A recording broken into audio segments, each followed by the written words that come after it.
Media studio. ഇന്ന് എന്നോടൊപ്പം ഉള്ള ഗസ്റ്റ്, അദ്ദേഹത്തെ കുറിച്ച് എന്ത് പറയണമെന്ന് എനിക്ക് അറിയത്തില്ല. അദ്ദേഹത്തിന്റെ പേര് ക്രിസ് വേണുഗോപാൽ എന്നാണ്. അദ്ദേഹത്തെ കുറിച്ച് പറയാനാണെങ്കിൽ അദ്ദേഹം ഒരു അഡ്വക്കേറ്റ് ആണ്, ഒരു വോയിസ് ട്രെയിനർ ആണ്. എന്തൊക്കെയാ പറയേണ്ടത് എനിക്ക് തന്നെ അറിയത്തില്ല. കാര്യം ഒരുപാട് ഒരു ലിസ്റ്റ് തന്നെ ഉണ്ട് അദ്ദേഹത്തിന്റെ ആ ഒരു കാര്യങ്ങളൊക്കെ പറയാനായിട്ട്. അപ്പൊ നമുക്ക് അദ്ദേഹത്തോട് തന്നെ ചോദിക്കാം, എന്തൊക്കെയാണ് സർ അതിന്റെ ഡീറ്റെയിൽ ആയിട്ട് ഒരു ലിസ്റ്റ് ഒന്ന് പറഞ്ഞുതരാമോ? Basically, I'm a civil engineer. Postgrad diploma in environmental protection management. I'm a chartered environmentalist. അതിനുശേഷം ഔട്ട് ഓഫ് ഇൻട്രസ്റ്റ് മീഡിയയിലായിരുന്നു കുറച്ചു കാലം. പിന്നെ ഡിജിറ്റൽ ഫിൽം മേക്കിംഗ് പഠിച്ചു, മാസ്റ്റേഴ്സ് ഇൻ അപ്ലൈഡ് സൈക്കോളജി. അത് കഴിഞ്ഞ് emotional intelligence, TA, hypnotherapy level 1, level 2, level 3 അങ്ങനെ പഠിച്ചു. എന്റെ പേഷ്യൻസിന് ലീഗൽ ഇഷ്യൂസ് ഉണ്ടെന്ന് കണ്ടു കഴിഞ്ഞപ്പോൾ LLB കംപ്ലീറ്റ് ചെയ്തു. ഇപ്പോൾ LLM പഠിക്കുന്നു. പിന്നെ കുറച്ച് എഴുതും. ഇപ്പൊ ഒരു 60 ബുക്കില് ഓത്തറാണ്. ഒരു 10-20 സിനിമ ചെയ്തു. കുറച്ച് അത്രയും തന്നെ സീരിയലും ചെയ്തിട്ടുണ്ടാവും. മേ ബി ദുബായിലുള്ളവർക്ക് അറിയാവുന്ന വേറെ രീതിയിലായിരിക്കും. എന്നെ ദുബായ് അറിയുന്ന മലയാളികൾ എന്നെ കുറെ അധികം സ്നേഹം തന്നെ എന്നെ അവിടെ വളർത്തിയിട്ടുണ്ട്. ദുബായ് 96.7 FM മോർണിംഗ് ഷോ ചെയ്തുകൊണ്ടിരുന്ന ക്രിസ് ആണ് ഞാൻ. അങ്ങനെ നമ്മുടെ ദുബായ് മലയാളികളാണെങ്കിലും അല്ലാത്തവരാണെങ്കിലും സാറിന്റെ സൗണ്ട് കേട്ടാണ് മിക്കവരും ഉണർന്നിരുന്നത് അല്ലേ? യെസ്. 96.7 തുടങ്ങുന്ന കാലത്ത് വേക്കപ്പ് ദുബായ് എന്ന് പറഞ്ഞൊരു ഷോ ഉണ്ടായിരുന്നു. ഇപ്പൊ ഞാനും അർഫാസും കൂടിയാണ് ആ ഷോ ചെയ്തത്. ജൂൺ 9, 2004 ഹിറ്റ് FM തുടങ്ങുന്ന ദിവസം ആദ്യത്തെ ഷോ ഞാനും അർഫാസും കൂടിയാണ് ചെയ്തത്. Probably the first voice on the station. അവിടെ സ്റ്റേഷൻ ലൈനേഴ്സ്, ഞാൻ സ്റ്റേഷൻ വോയിസ് ആയിരുന്നു. അപ്പോ അന്ന് കേട്ടിരുന്ന 96.7 FM ദുബായ്സ് ഹോം എന്നൊക്കെ വോയിസ് ലൈനർ ചെയ്തുകൊണ്ടിരുന്നു. അത് ഇന്ന് വളർന്ന് probably best male job, best show, അങ്ങനെ അവാർഡ്സ് ഒക്കെ കുറെ കിട്ടിയിരുന്നു. അതിനുശേഷം I move to Hindi also. City 1016 Hindi show ചെയ്തു തുടങ്ങി. അവിടെ നിന്ന് പിന്നെ തമിഴിലേക്ക് മാറി, 89.5 മാറി. 100.3 എന്ന റേഡിയോ മീ എന്ന റേഡിയോയിലേക്ക് മാറി, സ്റ്റേഷൻ ഹെഡ് ആയിട്ട് മാറി. അവിടെയും സ്റ്റേഷൻ വോയിസ് ആയിരുന്നു. കുറേയധികം ഇൻട്രസ്റ്റിംഗ് കഥകൾ, പ്രോബ്ലി എക്സ്പീരിയൻസ് അവിടെ നിന്ന് കിട്ടി. 2018 ഐ കെയിം ബാക്ക്. വന്നതിന് ശേഷം I specialised after my MSc applied psychology, specialised in emotional intelligence, TA, hypnotherapy ഒക്കെ പ്രാക്ടീസ് ചെയ്തു തുടങ്ങി. അങ്ങനെ ഹിപ്നോസിസിൽ കുറെ പേഷ്യൻസ് വന്നു കഴിഞ്ഞപ്പോൾ അവർക്ക് ലീഗൽ ഇഷ്യൂസ് കണ്ടു പറഞ്ഞിട്ടാണ് ലോ എടുത്തത്. ഇപ്പൊ വക്കീലായിട്ട് പ്രാക്ടീസ് ചെയ്യുന്നു. ബഞ്ചൂരിലും എറണാകുളത്തും കേസസ് ഉണ്ട്. കൂടാതെ ഡിസ്പ്യൂട്ട് റെസൊല്യൂഷൻ എന്ന് പറഞ്ഞ സ്പെഷ്യലൈസ് സബ്ജക്റ്റിൽ LLM ചെയ്തുകൊണ്ടിരിക്കുന്നു. Probably in A weeks time I will get my doctorate for my radio work. അത് കഴിഞ്ഞ് സൈക്കോളജിയിൽ ഒരു ഡോക്ടറേറ്റ് എടുക്കാനുണ്ട്.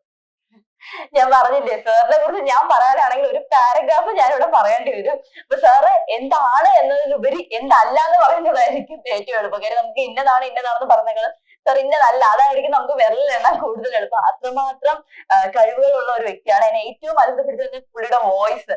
ഒരു രക്ഷയില്ല. പുള്ളിയുടെ ആ ഒരു വോയിസ് മോഡുലേഷൻ ഒക്കെ വരുമ്പോഴത്തേക്ക് നമ്മൾ മറ്റേ തിയേറ്ററിനകത്ത് ഇരുന്നിട്ടുള്ള ആ ഒരു വൈബ്രേഷൻ ആണ് ചുറ്റിനും. സീരിയസ്ലി ആ സാറിന്റെ ഒരു വോയിസിൽ നമ്മൾ കണ്ണടക്കേണ്ട, ചുമ്മാ ഇരുന്നാൽ പോലും ഒരു വൈബ്രേഷൻ ആണ് നമുക്ക് ഇങ്ങനെ ഫീൽ ചെയ്യുന്നത്.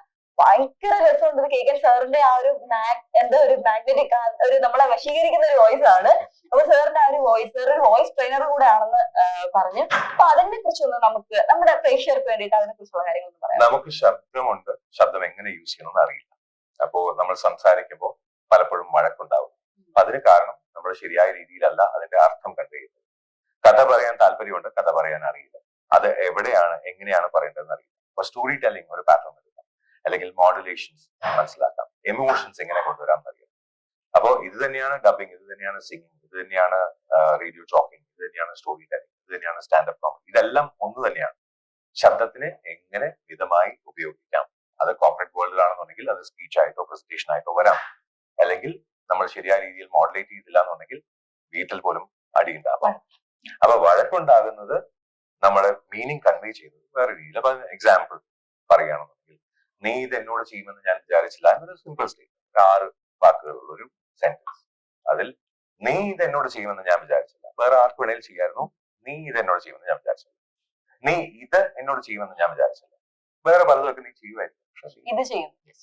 നീ ഇത് എന്നോട് ചെയ്യുമെന്ന് ഞാൻ വിചാരിച്ചില്ല, വേറെ ആരോടൊപ്പം ചെയ്യായിരുന്നു.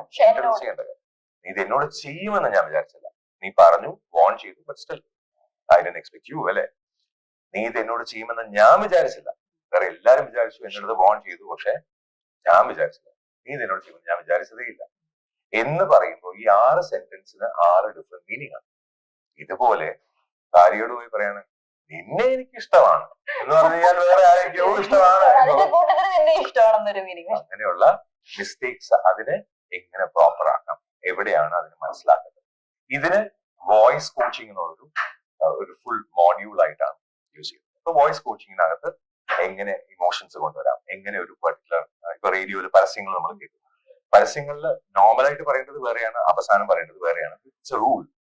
അപ്പൊ ആ റൂൾസ് എങ്ങനെ പഠിപ്പിച്ചു കൊടുക്കാം, എങ്ങനെയാണ് ബ്രീതിങ് പാറ്റേണിലൂടെ ഒരാൾക്ക് ശബ്ദം നന്നാക്കാൻ കഴിയുക, ആരുടെ ശബ്ദവും നമുക്ക് നന്നാക്കാൻ കഴിയും. അപ്പൊ അതെങ്ങനെയാണ്, ബോഡി റെസ്പോൺസ് എന്താണ്, എങ്ങനെയാണ് ഈ സ്പീക്കിംഗ് സ്റ്റൈൽ ഡെവലപ്പ് ചെയ്യുന്നത്, എങ്ങനെയാണ് ആക്സെന്റ്സ് മനസ്സിലാക്കണം, മറ്റ് ഭാഷകൾ പഠിക്കുന്നത് എങ്ങനെയാണ്, ഇങ്ങനെയുള്ള കാര്യങ്ങളെല്ലാം മനസ്സിലാക്കി കഴിഞ്ഞാൽ ഒരാൾക്ക് അയാളുടെ വോയിസ് ഏറ്റവും ഭംഗിയിൽ ഉപയോഗിക്കാൻ സാധിക്കും. ഇപ്പോ ഒരാള് ഹിന്ദി സംസാരിക്കുന്നു, അതിൽ മലയാളം ആക്സെന്റ് ആണ്, തും ജാവോ എന്ന് പറയുന്ന ആ ഒരു പാറ്റേൺ മാറിയിട്ട് തും ജാറേ ടീക്ക് എന്ന് പറയുന്ന ആ ഒരു ഹിന്ദി ആക്സെന്റിലേക്ക് വരാം. അല്ലെങ്കിൽ ഇപ്പോ മിമിക്രി എന്ന് പറയുന്നത് ഇഗൈൻ ഇറ്റ്സ് വോയിസിന്റെ പാറ്റേൺ ആണ്. ഇപ്പൊ അമിതാഭ് ബച്ചൻ പണ്ടുണ്ടായിരുന്നതും ഇടക്കാലത്തുണ്ടായിരുന്നതും ഇപ്പോഴുള്ളതും വോയിസ് വ്യത്യാസമാണ്. ഇപ്പൊ മേ ബി കബി കബീന്റെ സമയത്ത് മേ ഓർ മേരി തൻഹായി അക്സർ യെ ബാത്തേ കർത്തേ ഹൈ എന്ന് പറഞ്ഞുകൊണ്ടിരുന്ന അദ്ദേഹം ഷഹൻഷാ എന്ന് പറയുന്ന സിനിമ വന്നു കഴിഞ്ഞപ്പം അത് ശബ്ദം മുഴുവൻ മാറി. അദ്ദേഹം സംസാരിച്ചു തുടങ്ങിയത് പിന്നെ മാറി, അത് ടോട്ടലി മാറി. ഇത് തന്നെ അഗ്നിപത്ത് വന്നു കഴിഞ്ഞപ്പം അപ്പൊ ആ വോയിസിൽ ഉണ്ടാകുന്ന മാറ്റം ഇതെന്താണെന്ന് മനസ്സിലായി കഴിഞ്ഞാൽ ആർക്കും ചെയ്യാൻ സാധിക്കും. സോ ഇതിലേക്ക് കൊണ്ടുവരാൻ വേണ്ടി ട്രെയിൻ ചെയ്യാൻ വേണ്ടിയിട്ടുള്ള ഒരു കോച്ചിങ് ഫെസിലിറ്റി, അത് ആക്ടേഴ്സിനെ ട്രെയിൻ ചെയ്യുമ്പോൾ വേറെയാണ്, കോർപ്പറേറ്റ്സിനെ ട്രെയിൻ ചെയ്യുമ്പോൾ വേറെയാണ്, കുട്ടികളെ ട്രെയിൻ ചെയ്യുമ്പോൾ വേറെയാണ്. ഒരു കുട്ടികളുടെ ഒരു പർട്ടിക്കുലർ ബാച്ച് എടുത്തുകൊണ്ടിരുന്നപ്പോൾ ഒരു കൊച്ചുകുട്ടി പറഞ്ഞു, സാർ എനിക്ക് സാറിന്റെ കൂടെ വോയിസ് ഓവർ ചെയ്യണം എന്നാണ്. Why not? ഇന്ന് കുട്ടികളിൽ ട്രെയിൻഡ് വോയിസസ് ഇല്ല, അതുകൊണ്ട് വലിയവരാണ് കുട്ടികളുടെ വോയിസ് ചെയ്യുന്നത്. അപ്പോൾ ആ ഒരു ചേഞ്ച് കൊണ്ടുവരാൻ വേണ്ടിയിട്ട് ഇപ്പൊ അറൌണ്ട് മേ ബി 4500-5000 കുട്ടികളെ പഠിപ്പിച്ചിട്ടുണ്ട് വോയിസ് മാത്രം. അപ്പൊ ഇതില് കോർപ്പറേറ്റ്സ് ഉണ്ട്, 6 വയസ്സായ കുട്ടിയുണ്ട്, 4 വയസ്സായ കുട്ടിയുണ്ട്, അല്ലെങ്കിൽ 60 വയസ്സായ ആൾക്കാരുണ്ട്. മേ ബി അവരുടെ ലൈഫ് ബെറ്റർ ആവും ത്രൂ വോയിസ്, മേ ബി അവരുടെ പ്രസന്റേഷൻ ബെറ്റർ ആവാം, ചിലപ്പോൾ വീട്ടിൽ വഴക്കുണ്ടാവാതിരിക്കാം, അത് തന്നെ വലിയ ഭാഗ്യമാണ്. കരിയർ തന്നെ ആയിട്ട് നമുക്ക് എടുക്കാൻ പറ്റും. അങ്ങനെ ട്രെയിൻ ചെയ്ത എന്റെ ചില സ്റ്റുഡൻസ് കാർട്ടൂൺ വോയിസിങ് ചൂസ് ചെയ്തിട്ട്, ഇപ്പൊ വിസ്മയ, എറണാകുളത്തുള്ള Vismaya, she's a cartoon voice artist. കൊറിയയിലും ബാക്കിയുള്ള സ്ഥലത്തൊക്കെ മലയാളം വീഡിയോസ് ചെയ്യുന്നത് വോയിസ് ഓവർ ചെയ്യും. എഡ്യൂക്കേഷണൽ DVDs അതിനൊക്കെ വോയിസ് ചെയ്യും. അപ്പൊ അങ്ങനെയുള്ളവരുണ്ട്. ഇല്ല ആക്ടേഴ്സ് ആയവരുണ്ട്, അവര് മോഡുലേഷൻ ഡബിങ് യൂസ് ചെയ്യുന്നവരുണ്ട്. It's a huge field. ഇത് എവിടെ അവസാനിക്കും അറിയില്ല. അപ്പൊ കഥ പറയുന്ന രീതി അറിയാമെന്നുണ്ടെങ്കിൽ you learn half of it. അപ്പൊ അതാണ് ശരിക്കും പറഞ്ഞു കഴിഞ്ഞാൽ ഒരു നല്ല കഥ പറയാനുള്ള രീതി. ആകർഷിച്ചിരുത്താൻ ആ ഒരു മോഡുലേഷൻ പറ്റും. ഇപ്പൊ ഇതിലിപ്പോ റേഡിയോ ജോക്സിനെ ട്രെയിൻ ചെയ്യുന്നു എന്ന് വെക്കാം. അപ്പൊ അവർക്ക് ട്രെയിൻ ചെയ്യാൻ വേണ്ടിയിട്ട് ഞാൻ പറയുന്ന ചെറിയൊരു പാസേജ്. അപ്പൊ ഇതില് എന്താണ് കേൾക്കുമ്പോൾ നിങ്ങൾക്കും കേൾക്കുന്ന ആൾക്കാർക്ക് ഓരോന്നും മനസ്സിലാക്കി വരും. നമ്മുടെ ബ്രെയിനിനെ പ്രോസസ് ചെയ്യാൻ ഇമേജസ് മാത്രമേ ഉള്ളൂ, നമുക്ക് വേറെ ഒന്നും പ്രോസസ് ചെയ്യാൻ പറ്റില്ല. ആ ബ്രെയിൻ സ്പീഡ് ലൈക്ക് ആണ്. അപ്പൊ അങ്ങനെയാണെന്നുണ്ടെങ്കിൽ ഈ കഥ കേട്ടിട്ട് എന്താണ് മനസ്സിൽ വരുന്നതെന്ന് പറയാം.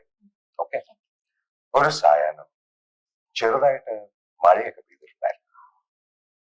മഴ പെയ്ത് വെള്ളം ഇറ്റിട്ട് വീഴുന്ന ആ ശബ്ദം കേട്ട് ഞാൻ വായിക്കുന്ന പുസ്തകം മടക്കി വെച്ച് പുറത്തേക്കാണ്. അവിടെയെങ്കിലും കെട്ടിയിരിക്കുന്ന ആ വെള്ളത്തിലൊക്കെ ചവിട്ടി അല്പദൂരം നടന്ന് ഗേറ്റിന്റെ അവിടെ ചെന്നു. ഗേറ്റ് തുറന്ന് റോഡിന്റെ എതിർവശം ഞാൻ കണ്ടത് ഒരു ചായക്കട. അവിടെ ഈ കറുത്ത ചട്ടിയില് എണ്ണ തിളയ്ക്കുന്നുണ്ടായിരുന്നു. ഈ തിളയ്ക്കുന്ന എണ്ണയിലേക്ക് കുതിർത്ത പരിപ്പും സവാളയും മുളകും കറിവേപ്പിലയും ഇതെല്ലാം കൂടി ഇങ്ങനെ തട്ടി പരിപ്പുവടയായിട്ട് ഇങ്ങനെ വറുത്തെടുക്കും. ആ തണുത്ത കാറ്റില് ആ പരിപ്പുവടയുടെ ഗന്ധം ഇത് വന്നു കഴിഞ്ഞാൽ ഞാൻ ഓടിച്ചു പറഞ്ഞു, ചേട്ടാ ഒരു ചായ, ഒരു പരിപ്പുവട, ഇതല്ലേ സുഖം. അപ്പൊ വാട്ട് ഡിഡ് യു സീ? കണ്ടവരെല്ലാവരും വേറെ വേറെ കണ്ടിട്ടുണ്ടാവും. What did you see? ഞാൻ കണ്ടത് ഒരു സാറ് പറഞ്ഞനുസരിച്ച് ഒരു നാട്ടിൻപുറം. ഞാൻ നാട്ടിൻപുറം എന്ന് പറഞ്ഞിട്ടില്ല. ഇല്ല, പക്ഷെ എന്റെ മൈൻഡിൽ പെട്ടെന്ന് വന്നത് ഒരു മുറ്റമൊക്കെ ഉള്ള ഒരു പഴയ തറവാട്, അതില് ചാരു പറഞ്ഞില്ല, പക്ഷെ പെട്ടെന്ന് മൈൻഡിൽ ഓടി വന്നതാണ് ഒരു ചാരിയത്തിൽ നിന്ന് പുസ്തകം വായിക്കുന്ന മുഖം അറിയാത്ത ഒരു വ്യക്തി ഞാനാണെന്ന് പറഞ്ഞിരുന്നു. ആണോ? പക്ഷെ ഞാൻ വേറൊരു ആളാണ് എന്റെ മൈൻഡിൽ വന്നത്. ചില ആൾക്കാർ അവരെ തന്നെ ഇമാജിൻ ചെയ്യുന്നുണ്ട്. എന്നിട്ട് ആ വ്യക്തി ഒരു മുണ്ട് ഷർട്ട് ഇട്ട ഒരാള്, പുള്ളി പറഞ്ഞിട്ടില്ല, പുസ്തകം മടക്കി വെച്ചിട്ട് ആ ചെയറിന്റെ ആ ചാരിയസ്ഥയുടെ ഒരു സൈഡിൽ വെച്ചിട്ട് അദ്ദേഹം ഇറങ്ങി ആ ഒരു ഗേറ്റ് തുറക്കുന്നു, ആ മഴ ഗേറ്റിന്റെ കളർ എന്തായിരുന്നു? ഗേറ്റിന്റെ ഒരു ബ്രൗൺ പോലത്തെ ഒരു ഞാൻ അത് ഷെയ്ഡ്. പറഞ്ഞിട്ടില്ല. ഏത് ഇലയിലാണ് വെള്ളം? അല്ല, എനിക്ക് ഇങ്ങനെ ഏതോ വലിയ മരം മുകളിലുണ്ടായിരുന്നു, അവിടെ നിന്ന് ഇങ്ങനെ തുള്ളിയായിട്ട് വീഴുന്ന ഒരു ഫീലാണ് ഭയങ്കര. ശരി. ചായക്കട എങ്ങനെ ഉണ്ടായിരുന്നു? ചായക്കട ഇങ്ങനെ ഒരുപാട് ഈ തിളച്ച എണ്ണയുടെ പുക ഇങ്ങനെ മൂടി നിൽക്കുന്ന, ആ മഴയത്ത് കാണാൻ ഭയങ്കര മഞ്ഞ് മൂടി നിൽക്കുന്ന ഒരു ഫീലുള്ള ഒരു പഴയ ചായക്കട. ഇതൊന്നും ഞാൻ പറയാത്തതാണ്. So the power of voice actually creates images in your mind. മറ്റൊരാളോട് ചോദിക്കാന്നുണ്ടെങ്കിൽ അവർ കണ്ടത് ചിലപ്പോൾ നീല ഷീറ്റ് ഇട്ടുള്ള ചായക്കടയായിരിക്കും, ചില സൈക്കിളിന്റെ വീലുള്ള മോഡേൺ വീടായിരിക്കും, മോഡേൺ ചായക്കടയായിരിക്കും, മോഡേൺ വീടായിരിക്കും. ഇല കണ്ടത് വാഴയിലയോ ചേമ്പലയോ എന്ത് ഇല വേണമെങ്കിലും ആവാം. ഗേറ്റിന്റെ colour brown, black, green, blue എന്ത് വേണമെങ്കിലും ആവാം. വീടിന്റെ കളർ, ഇട്ടിരിക്കുന്ന ഡ്രസ്സ്, ചായക്കടയിലെ ചേട്ടൻ തലയിൽ മറ്റേ തോർത്ത് കെട്ടിയിട്ടുള്ളത്, വെള്ള ബനിയൻ, ഷർട്ട്, മുണ്ട്, ഇങ്ങനെയൊക്കെ പറയുന്ന ആൾക്കാർ. So how your voice can create an image. ഇത് ഞാൻ കഥ പറയുന്നതിന്റെ രീതിയാണ്. ഇത് സ്റ്റോറി ടെല്ലിംഗ് പാറ്റേണിൽ എത്തിക്കഴിഞ്ഞാൽ നിങ്ങൾക്ക് കഥ പറയാനാവും, ആ കഥ വേറൊരാൾക്ക് വിഷ്വലൈസ് ചെയ്യാനാവും. സിനിമ കാണുമ്പോൾ ഒരു ഡയറക്ടർ അവരുടെ മനസ്സിൽ കണ്ട വിഷ്വൽസ് സ്ക്രീനിൽ കാണിച്ചു തരും. ഒരു റേഡിയോ ജോക്ക് ചെയ്യുന്നത് കാണുന്ന ഓരോരുത്തർക്കും ഓരോ സിനിമ കാണിക്കും. So that's the power of your voice. റേഡിയോനുള്ള അല്ലെങ്കിൽ ശബ്ദത്തിനുള്ള കഴിവ് ചിത്രങ്ങൾക്കില്ല, കാരണം ശബ്ദങ്ങൾക്ക് ചിത്രങ്ങളെ സൃഷ്ടിക്കാനാവും. So that's the power of voice. അപ്പൊ സാർ ഞാൻ ഡൗട്ട് ചോദിച്ചിട്ട്, ഇപ്പൊ സാറ് പറഞ്ഞ ആ ഒരു സ്റ്റോറിയിൽ എനിക്കിപ്പോ മൈൻഡിൽ പെട്ടെന്ന് ഒരു പക്ഷേ ഞാൻ ഈ ഗ്രാമം അതൊക്കെ ഒരുപാട് ഇഷ്ടപ്പെടുന്നോണ്ടാണോ എനിക്ക് അങ്ങനെ ഒരു പെട്ടെന്ന് അങ്ങനെ ചിന്തിക്കാം? എല്ലാ ബ്രെയിനും അവർ കണ്ട ഇമേജസും അവരുടെ മനസ്സിലെ ചിന്തകളുമാണ് ആ ഇമേജസ്. നമ്മുടെ ഇഷ്ടങ്ങളാണ് നമ്മൾ ആ ഒരു രീതിയിൽ കാണുന്നത്. അപ്പൊ സാറ് പറഞ്ഞത് ഇപ്പൊ വേറൊരാള് വേറൊരു രീതിയിൽ, അപ്പൊ അവരുടെ ആ ഒരു മൈൻഡ് വേറെ ആയിരിക്കും. അത് അവരുടെ ഇഷ്ടമാണ് അല്ലെ? കഷണ്ടിയുള്ള ചേട്ടൻ, താടിയുള്ള ചേട്ടൻ, മീശയുള്ള ചേട്ടൻ. അപ്പൊ സാർ ഞാൻ ഈ വോയിസ് ട്രെയിനിങ്ങിനെ കുറിച്ച് പറഞ്ഞോണ്ടായി സാർ, അപ്പൊ കുഞ്ഞുങ്ങൾക്ക് ട്രെയിൻ ചെയ്യുന്ന പറഞ്ഞു. അപ്പൊ എത്ര വയസ്സുള്ള കുട്ടികൾക്കാണ് സ്റ്റാർട്ടിങ്? സംസാരിച്ചു തുടങ്ങണം, കാര്യങ്ങൾ മനസ്സിലാക്കണം. which means about 5-6 years. അപ്പൊ തുടങ്ങണം. അപ്പൊ ഒരു നോർമൽ ഒരു കുഞ്ഞായാലും അല്ലെങ്കിൽ ഒരു നോർമൽ ഒരു അഡൾട്ട് ആണെങ്കിലും എങ്ങനെയാണ് സാറിന്റെ ആ ഒരു ടൈം വോയിസ് മോഡുലേഷൻ അവരെ ഒന്ന് ഫുൾ ആയിട്ട് പ്രാപ്തിയാക്കി എടുക്കുന്ന ഒരു ടൈം? അവർക്ക് മനസ്സിലാകുന്നത് പോലെ ടൈം പീരീഡ് ഒന്നുമില്ല. ടൈം പീരീഡ് വെച്ച് വേണമെങ്കിൽ ചെയ്യാം. എന്നാലും സാറിന്റെ ഒരു ലൈഫിൽ ഇത്രയും ഏറ്റവും കൂടുതൽ ടൈം എടുത്ത് ട്രെയിൻ ചെയ്ത് അങ്ങനെയുള്ള എക്സ്പീരിയൻസ് ഉണ്ടായിട്ട് സാറിന്റെ? എനിക്ക് തോന്നുന്നു സാർ നേരത്തെ പറഞ്ഞത് ഒരു 2 days ഒക്കെയാണ് സാറിന്റെ ആ ഒരു അതിനേക്കാൾ കൂടി ഒരുപാട് സാർ അങ്ങനെ സ്ട്രെസ് ചെയ്ത് എടുത്ത എന്തെങ്കിലും കേസസ് ഉണ്ടായിട്ടുണ്ടോ? ഓൾമോസ്റ്റ് ഒരു 16 വർഷമായിട്ട് ഞാൻ ഒരാളെ ട്രെയിൻ ചെയ്തു, ഞാൻ തന്നെ. Because I train myself every day. 10-16 വർഷമായിട്ട് ഞാൻ റേഡിയോയും വോയിസും കൊണ്ട് ഞാൻ എന്നെ തന്നെ ബെറ്റർ ആക്കാനുള്ള ശ്രമം നടത്തി. ഏറ്റവും കഷ്ടമാണ് പറഞ്ഞ് മനസ്സിലാക്കാൻ. സാർ എങ്ങനെയാണ് ഈ ഒരു വോയിസ്, സാറിന്റെ ആ ഒരു വോയിസിനെ കുറിച്ച് ഒരു ഇപ്പൊ നമുക്കൊരു തിരിച്ചറിവുണ്ടല്ലോ, എനിക്കത് പറ്റും അല്ലെങ്കിൽ എന്റെ വോയിസിന് അതിനുള്ള സാധനം, സാറിന് എങ്ങനെയാണ് ആദ്യമായിട്ട് ഒരു തിരിച്ചറിവ്? കൽപ്പന ഒരു വോയിസ് ആർട്ടിസ്റ്റ്, ഞാൻ ദീദിനെ വിളിക്കാം. അപ്പോ ദീദി എന്നെ ഒരു ദിവസം വന്നിട്ട് പറഞ്ഞു, നാളെ നിനക്ക് റെക്കോർഡിങ്. ഞാൻ പറഞ്ഞു, ഞാൻ റെക്കോർഡിങ്, എനിക്ക് ഇതൊന്നും അറിയില്ല. അന്ന് എന്ത് ചെയ്യണം എന്നറിയാതെ നിൽക്കുന്ന സമയത്ത് എന്നെ ഒരു ഡോക്യുമെന്ററി വോയിസ് ഓവർ ചെയ്യാൻ പഠിപ്പിക്കുന്നത് ഒരു ഏകദേശം ഒരു 2 മണിക്കൂർ എന്നെ ട്രെയിൻ ചെയ്തു. അന്ന് തുടങ്ങിയ ജേർണി ഇത്രയും 10-16 വർഷമായിട്ട് ഞാൻ പഠിച്ചതും ഞാൻ എക്സ്പീരിയൻസ് ചെയ്തതും ആൾക്കാർക്ക് പറഞ്ഞു കൊടുത്തുകൊണ്ടിരിക്കുന്നു. ഇപ്പോഴും ഞാൻ പഠിച്ചുകൊണ്ടിരിക്കുന്നു. അപ്പൊ സാറ് ഒരു ആക്ടർ കൂടിയാണ്. ഇപ്പൊ സാറിന്റെ ആ ഒരു നിലവിൽ ഏതൊക്കെ വർക്കാണ് ചെയ്യുന്നത്?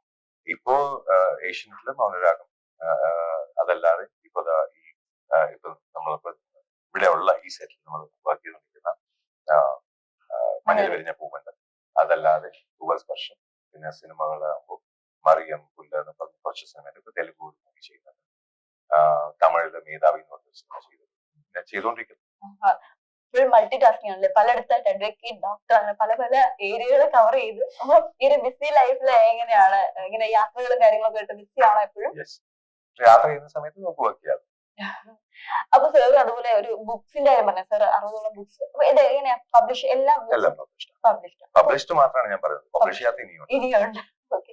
അപ്പം ഈ ഒരു വോയിസ് ട്രെയിനിങ് സാർ ഇങ്ങനെ നമുക്ക് ഒരു ടിപ്സും കാര്യങ്ങളും തന്നു. ഇതിനെ കുറിച്ച് ഒരു ബുക്ക് ചെയ്തോന്ന് എപ്പോഴെങ്കിലും തോന്നിയിട്ടുണ്ടോ? അതിനെ കുറിച്ച് വെള്ളത്തിന്റെ ടേസ്റ്റ് ഒന്ന് എഴുതി കാണിക്കാം പറ്റത്തില്ല, നമുക്ക് അത് എക്സ്പീരിയൻസ് ചെയ്താൽ മാത്രമേ. അപ്പം ഇപ്പോഴത്തെ ഒരു സാങ്കേതിക ഇതൊക്കെ വെച്ചിട്ട് നമുക്ക് ഈ QR കോഡിലൊക്കെ സ്കാൻ ചെയ്ത് കഴിയുമ്പോഴത്തേക്ക് വോയിസ് സംഭവങ്ങൾ അങ്ങനെയുള്ള ഭാവിയിലുള്ള ഒരു ഓൺലൈൻ ക്ലാസ് നമ്മൾ പ്രതീക്ഷിക്കാവോ? ഓൺലൈൻ ഞാൻ ക്ലാസ് എടുക്കാറുണ്ട്, പക്ഷെ അവർക്ക് അതിലൊരു മേജർ പോർഷൻ അവർക്ക് എക്സ്പീരിയൻസ് ചെയ്യാൻ പറ്റില്ല. ഇപ്പൊ അങ്ങനെയാണല്ലോ എല്ലാം ഓഡിബിൾ ആയിട്ടുള്ള സംഭവങ്ങളൊക്കെ ഉണ്ടല്ലോ. അപ്പൊ ചെയ്യാറുണ്ട്, ഓൺലൈൻ ചെയ്യാറുണ്ട്, ബട്ട് അത് ലിമിറ്റഡ് ആണ്. കാര്യം ഇപ്പൊ സാറിന്റെ അടുത്ത് വന്ന് പഠിക്കാൻ പറ്റാത്തവർക്ക് ഇങ്ങനെ ഒരു രീതിയിൽ ടിപ്സും കാര്യങ്ങളൊക്കെ കൊടുക്കുന്ന ചെയ്യാൻ പറ്റും. അപ്പൊ എന്താണ് സാറിന്റെ പുതിയ ഈ വോയിസ് ട്രെയിനിങ്ങിന്റെ ഇതിൽ എങ്ങനെയാണ് സാർ ഇനി മുന്നോട്ട് പോകാനുള്ള സാറിന്റെ എന്തെങ്കിലും പുതിയ അപ്ഡേറ്റ്സോ പുതിയ പ്ലാൻസോ എന്തെങ്കിലും ഒക്കെ ഉണ്ടോ? ഇനിയും കൂടുതൽ പഠിക്കുക, പഠിച്ചത് സ്വന്തമായിട്ട് പഠിക്കുക, മറ്റുള്ളവർക്ക് പകർന്നു കൊടുക്കുക. പിന്നെ നമ്മുടെ പ്രേക്ഷകർക്ക് വേണ്ടിയിട്ട് സാറിന് എന്തെങ്കിലും ഒരു മോട്ടിവേഷണൽ ആയിട്ടുള്ള എന്തെങ്കിലും സാറിനെ പോലെ ഒരാളുടെ ഭാഗത്തു നിന്ന് കേൾക്കാൻ നമ്മൾ എല്ലാവരും പറയാൻ ഞാൻ നിരന്തരം വർക്ക് ചെയ്തുകൊണ്ട് ഇത്രയുമായി.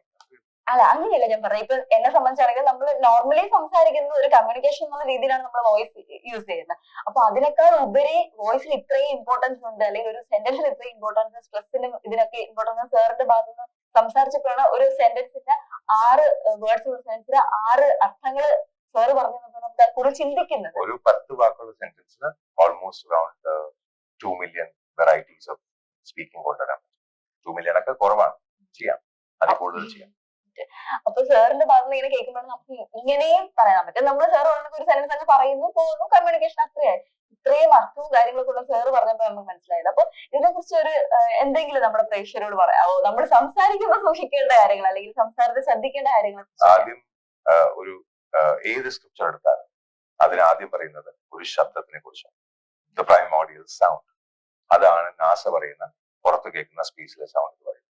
നമ്മള് ഓംകാരം ഹിന്ദുവിസത്തിൽ പറയുന്നു, ആദിയിൽ വചനം ഉണ്ടായി എന്ന് പറഞ്ഞിട്ട് ക്രിസ്ത്യാനിറ്റിയിൽ പറയുന്നു. ഇതെല്ലാം it boils down to one thing, sound.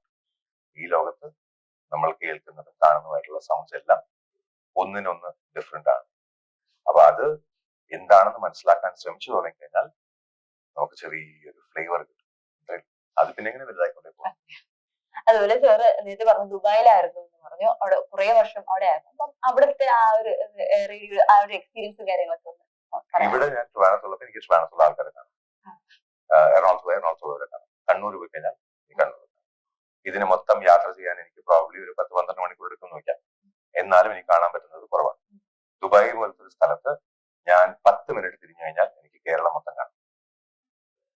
നമ്മൾ മിൽക്കും കണ്ടൻസ് മിൽക്കും പോലെയാണ്. ഇത് കേരളം മിൽക്ക് ആണെങ്കിൽ ദുബായ് കണ്ടൻസ് മിൽക്കാണ്. ഒരു ഡ്രോപ്പിനകത്ത് നമുക്ക് കേരളം മുഴുവൻ കാണാം. കാരണം ഒരു മലപ്പുറത്ത് നിന്നുള്ള ഒരു ചായക്കടയിൽ ചെന്നിട്ട് എറണാകുളത്തുള്ള ഒരാളുടെ കൂടെ സംസാരിച്ചുകൊണ്ട് തിരുവനന്തപുരം നിൽക്കുമ്പോൾ കൊല്ലംകാരൻ വന്നിട്ട് പറയും, ആ ബസ് പോവാറായി വാന്ന്. എല്ലാരും അവിടെ തന്നെ. എല്ലാരും. അപ്പൊ അവിടെ നിന്ന് പെട്ടെന്ന് സാർ എത്ര വർഷം ഉണ്ടായിരുന്നു അവിടെ? 14 കൊല്ലം അവിടെ ആയിരുന്നു. അപ്പൊ പെട്ടെന്ന് നമ്മുടെ നാട്ടിലോട്ട് വന്ന ആ ഒരു ഇത് അവിടെ നിന്ന് വിട്ടു വന്നപ്പോൾ ആ ഒരു എന്തായിരുന്നു? അവിടെ വന്നിട്ട് ചോദ്യത്തിൽ തന്നെ ആൻസർ നമ്മുടെ നാട്ടിലേക്കല്ലേ തിരിച്ചു വന്നു. എന്നാലും അവിടെ ചെയ്തിട്ടുള്ള ആ ഒരു ജോബിൽ നിന്നിട്ട് പെട്ടെന്ന് ഇവിടെ വന്ന് അഡ്വക്കേറ്റ്, ഡോക്ടർ, അങ്ങനെ പല പല കാര്യങ്ങള് ഇവിടെ. അവിടെ ഞാൻ ക്രിസ് വേണുഗോപാലായിരുന്നു, ഇവിടെ ഞാൻ ക്രിസ് വേണുഗോപാൽ. ഒരു മാറ്റം. ക്രിസ് വേണുഗോപാൽ എന്ന പേര് പറഞ്ഞപ്പോഴാണ് സാറിന്റെ ഒറിജിനൽ നെയിം കൂടെ അറിയാൻ ഞങ്ങൾക്ക് ഒരു ആഗ്രഹമുണ്ട്. കൃഷ്ണൻ അയലൂർ വേണുഗോപാൽ. കൃഷ്ണൻ അയലൂർ വേണുഗോപാൽ, അദ്ദേഹത്തിന്റെ ഷോർട്ട് ഫോം ക്രിസ് വേണുഗോപാൽ. പക്ഷെ ആ ഒരു പേരിന് ഭയങ്കര ഒരു രസമുണ്ട്, അത് വിളിക്കാൻ ക്രിസ് എന്ന് പറയുമ്പോഴത്തേക്ക് ഒരു ഫ്രീക്ക് ആയിട്ടുള്ള ഒരു ഇതുണ്ട്.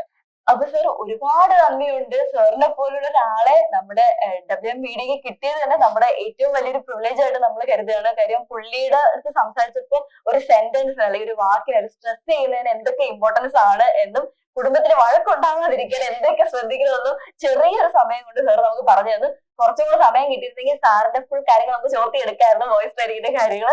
പക്ഷെ sir thank you so much ഈ ഒരു ഇത്രയും തിരക്കിനിടയിൽ നമ്മളോടൊപ്പം വന്ന് സഹകരിച്ചത്, നമ്മുടെ WM സ്റ്റുഡിയോയിലൂടെ എത്തിച്ചേർന്നതിൽ ഒരുപാട് നന്ദിയുണ്ട് സാർ. അപ്പൊ നമ്മുടെ പ്രേക്ഷകർക്ക് വേണ്ടിയിട്ട് 2 വാക്ക് പറയാമോ? നമ്മുടെ WM മീഡിയ പ്രേക്ഷകർ.